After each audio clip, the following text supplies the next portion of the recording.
balita, nakadisgrasya na naman ang inirereklamong karatula sa gitna po ng Marcos Highway sa Antipolo City.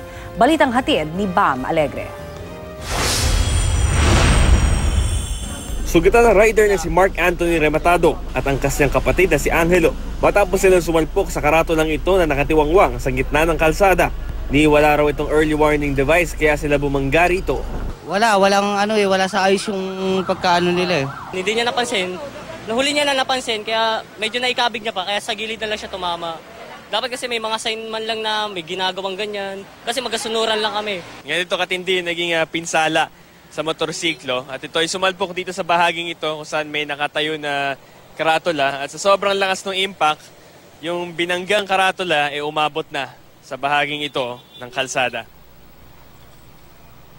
Bukod sa motorsiklo, may taxi rin at pribadong sasakyan na nadali na rin ang karatula dati. Dapat naman tanggalin na lang nila o kaya lagyan nila ng kasi wala silang signal eh. Bam Alegre, GMA News.